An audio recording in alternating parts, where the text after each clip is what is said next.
ಕ್ರಿಸ್ತ ಯೇಸುವಿನಲ್ಲಿ ಆತ್ಮೀಯ ಬಂಧುಗಳೇ, ಈ ಮುಂಜಾನೆಯ ಜೀವ ಕೊಡುವ ವಾಕ್ಯದ ಪರವಾಗಿ, ಪವಿತ್ರ ಯೇಸು ಕ್ರಿಸ್ತರ ಸಭೆಯ ಪರವಾಗಿ ಅನುದಿನದ ಈ ವಾಕ್ಯದ ಮುಖಾಂತರವಾಗಿ ನಿಮ್ಮೊಡನೆ ಮಾತನಾಡಲು ದೇವರು ಬಯಸುತ್ತಾರೆ. ಅದರ ನಿಮಿತ್ತವಾಗಿ ಈ ಮುಂಜಾನೆ ಸಮಯದಲ್ಲಿ ದೇವರ ವಾಕ್ಯವನ್ನು ಧ್ಯಾನಿಸುವ ನಾವು ನಮ್ಮ ದಿನವನ್ನು ಪ್ರಾರಂಭಿಸಿದ ಮುಂಚಿತವಾಗಿ ಪ್ರಥಮವಾಗಿ ದೇವರಿಗೆ ಪ್ರಥಮ ಸ್ಥಾನವನ್ನು ಕೊಡುವಾಗ ಮೇಲಾದ ವಾಗ್ದಾನದ ಆಶೀರ್ವಾದವನ್ನು ಕೊಡಲು ಯೇಸು ನಮಗೆ ಪ್ರಿಯರಾಗಿದ್ದಾರೆ. ಅದರ ನಿಮಿತ್ತವಾಗಿ ಇಂದಿನ ವಾಕ್ಯಕ್ಕೋಸ್ಕರವಾಗಿ ಧ್ಯಾನಿಸುವಾಗ ಗಲಾತ್ಯರ ಬರೆದ ಪುಸ್ತಕದಲ್ಲಿ ಅಧ್ಯಾಯ 1 ವಾಕ್ಯ 1ರಿಂದ 5ರವರೆಗೂ ಧ್ಯಾನಿಸೋಣ. ದಯವಿಟ್ಟು ನಿಮ್ಮ ಬಳಿ ಪವಿತ್ರ ಗ್ರಂಥದ ಪಕ್ಷದಲ್ಲಿ ಅದನ್ನು ತೆಗೆದುಕೊಂಡು ನಮ್ಮೊಡನೆ ನೀವು ಈ ಒಂದು ಧ್ಯಾನದಲ್ಲಿ ಭಾಗಿಗಳಾಗಬೇಕೆಂದು ಅತಿ ವಿನಯದಿಂದ ನಾನು ನಿಮ್ಮನ್ನು ಕೇಳಿಕೊಳ್ಳುತ್ತೇವೆ. ಗಲಾತ್ಯರ ಬರೆದ ಪುಸ್ತಕ ಅಧ್ಯಾಯ 1 ವಾಕ್ಯ 1ರಿಂದ 5ರವರೆಗೂ. ಮನುಷ್ಯರ ಕಡೆಯಿಂದಾಗಲಿ ಮನುಷ್ಯರ ಮುಖಾಂತರದಿಂದಾಗಲಿ ಅಪೊಸ್ತಲನಾಗಿ ಇರದೆ ಯೇಸು ಕ್ರಿಸ್ತನ ಮುಖಾಂತರವು ಆತನು ಸತ್ತವರೊಳಗಿಂದ ಎಬ್ಬಿಸಿದ ತಂದೆಯಾದ ದೇವರಿಂದಲೂ ಅಪೊಸ್ತಲ ಉದ್ಯೋಗವನ್ನು ಹೊಂದಿದೆ.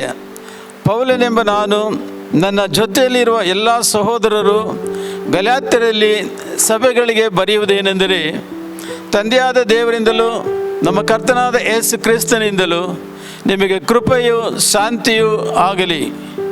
ಈತನು ನಮ್ಮನ್ನು ಕೆಟ್ಟದಾಗಿರುವ ಈ ದುಷ್ಟ ಯುಗಗಳಿಂದ ಬಿಡಿಸಬೇಕೆಂದು ನಮ್ಮ ತಂದೆಯಾದ ದೇವರ ಚಿತ್ತಕ್ಕೆ ಅನುಸಾರವಾಗಿ ನಮ್ಮ ಪಾಪಗಳ ದೆಸೆಯಿಂದ ತನ್ನನ್ನು ಮರಣಕ್ಕೆ ಒಪ್ಪಿಸಿದ್ದನು. ದೇವರಿಗೆ ಯುಗಾಂತರಗಳಿಯೂ ಸ್ತೋತ್ರ, ಆಮೇನ್.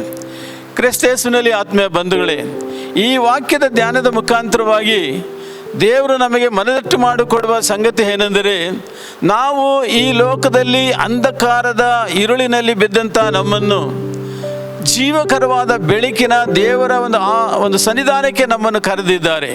ಅದ ನಿಮಿತ್ತವಾಗಿ ಈ ಮುಂಜಾನೆಯ ಸಮಯದಲ್ಲಿ ಈ ದಿನವನ್ನು ಪ್ರಾರಂಭಿಸುವ ಈ ಸಂದರ್ಭದಲ್ಲಿ ನಮ್ಮನ್ನು, ನಮ್ಮ ಪ್ರಯತ್ನಗಳನ್ನು, ನಮ್ಮ ಬಯಕೆಗಳನ್ನು, ನಮ್ಮ ಉದ್ದೇಶವನ್ನು ಯೇಸು ಕ್ರಿಸ್ತರ ಪಾದದಲ್ಲಿ ಸಮರ್ಪಿಸಿಕೊಡುವಾಗ ಯಾವ ಉದ್ದೇಶಕ್ಕೋಸ್ಕರವಾಗಿ ದೇವರು ನಮ್ಮೆಲ್ಲರನ್ನು ಯೇಸು ಅವರ ಜೀವನದ ಆ ಸನ್ಮಾರ್ಗದಲ್ಲಿ ನಾವು ನಡೆಯಲು ನಮ್ಮನ್ನು ಆಹ್ವಾನಿಸಿದ್ದಾರೋ ಅದಕ್ಕೆ ನಮ್ಮನ್ನು ತಗ್ಗಿಸಿ ಒಪ್ಪಿಸಿಕೊಡುವಾಗ ಆ ದಿನನಿತ್ಯದ ಜೀವನದ ಎಲ್ಲ ಪ್ರಯಾಸಗಳಲ್ಲಿಯೂ, ದುಡಿಮೆಗಳಲ್ಲಿಯೂ, ನಿರೀಕ್ಷೆಗಳಲ್ಲಿಯೂ ನಾವು ಎದುರು ನೋಡುವ ಆಶೀರ್ವಾದವನ್ನು ಯೇಸು ನಮಗೆ ಕೊಡಲು ಶಕ್ತರಾಗಿದ್ದಾರೆ.